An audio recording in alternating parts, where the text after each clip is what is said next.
As previously announced by the President, we are announcing additional sanctions against the Iranian regime as a result of the attack on U.S. and allied troops. First, the President is issuing an executive order authorizing the imposition of additional sanctions against any individual owning, operating, trading with, or assisting sectors of the Iranian economy, including construction, manufacturing, textiles, and mining. And let me be clear, these will be both primary and secondary sanctions. The EO also allows us to designate other sectors in the future as Secretary Pompeo and me think is appropriate.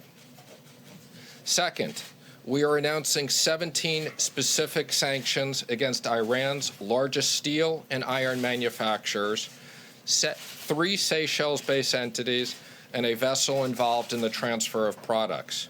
As a result of these actions, we will cut off billions of dollars of support to the Iranian regime, and we will continue our enforcement of other entities.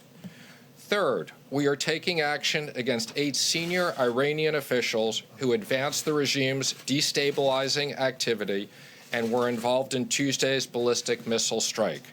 Secretary Pompeo will comment more on this. Today's sanctions are part of our commitment to stop the Iranian regime's global terrorist activities. The President has been very clear. We will continue to apply economic sanctions until Iran stops its terrorist activities and commit that it will never have nuclear weapons. I'll now turn it over to Secretary Pompeo. Thank you, Stephen. Good morning, everyone. Today, President Trump is delivering on the pledge that he made. The day after Iran attacked American forces in Iraq, there will be a series of new sanctions.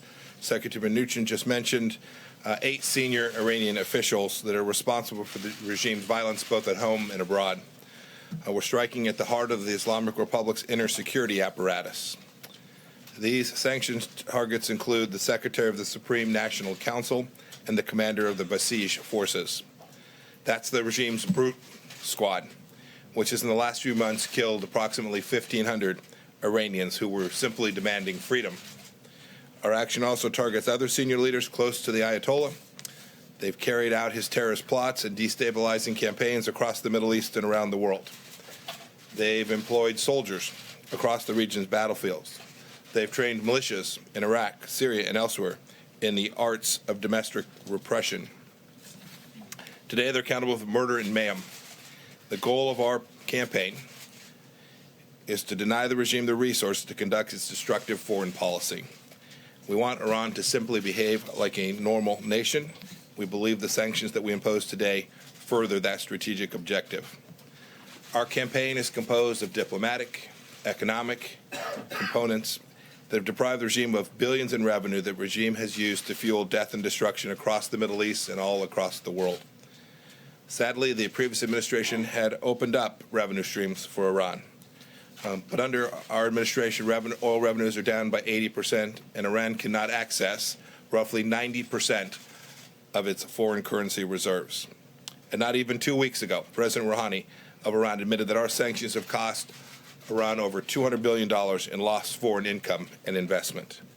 As long as Iran's outlaws' ways continue, we will continue to impose sanctions.